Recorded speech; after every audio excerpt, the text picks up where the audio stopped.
Pirated SPG. Striktong patnubay at gabay ng magulang ang kailangan. Maaaring may masiselang tema, lengguwahe, karahasan, sexual, horror o droga na hindi angkop sa mga bata.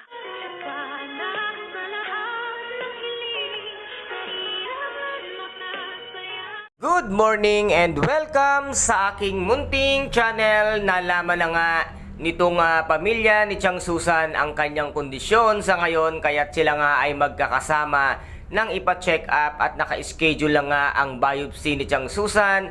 At dito nga ay nasabi na hindi naman ganoon katindi ang kanyang sakit, na meron pa rin siyang lunas. At dito nga ay nalaman naman ng demonyitang si Moira ang kondisyon nga nitong si Chang Susan. At pinuntahan niya nga ito at nilait-lait at sinabi nga niya na ito ay wala na raw kagalingan at maaari na nga siyang mamatay. At dito naman ay sinagot ng ating bidang-bidang si Doktora Annalyn Santos ang lahat ng sinabi nga ng demonyitang si Moira na merong chance na mabuhay siya. At sinabi nga niya ang mga percent na mula sa stage 1 hanggang sa stage 4 na maaari nga nabuhay ang kanyang lola, Chang Susan. At dito naman ay napatanga at natulala nga itong demonyitang si Moira dahil wala siyang alam sa mga percentage na maaaring magumaling pa ang mga cancerous na kahit na itong stage, at malaki ang posibilidad na ito ay gumaling dahil meron nga itong mga therapies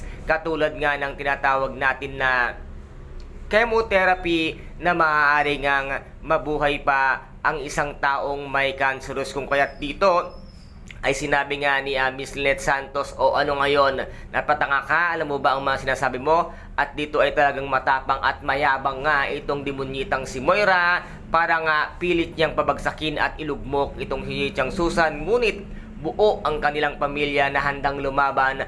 Kahit ilang demonyitang Moira pa ang humarap sa kanila ay hindi uubra. At nasabi nga dito ng demonyitang si Moira na kung maaari daw ay isama na si Miss Lynette Santos. At dito naman ay nasabi nga ni Miss Lynette na ikaw ang mauna at ikaw ay walang pinagkaiba sa kapatid mong demonyo at magkaparehas lang kayong dalawa. At dito ay tulan naman itong demonyitang si Moira dahil lahat ng sinasabi nila ay totoo at nagdidiwang naman ngayon ito nga pamilya ng demonyitang si Moira na ang buong akala nila ay panalong-panalo na sila sa laban na ito. Ngunit wala kayong kalam-alam na merong isang darating sa inyo na mas matinding pagsubok or karma ninyo, dahil mismong ang tunay na Morganago ang sa ninyong makakalaban. Kaya guys, ito po ang ating pakaabangan dito nga sa Abot Kamay na Pangarap, na kung saan ay napaka-intense at kapanapanabik ng bawat eksena. At kung nagustuhan po ninyo ang aking videos for today,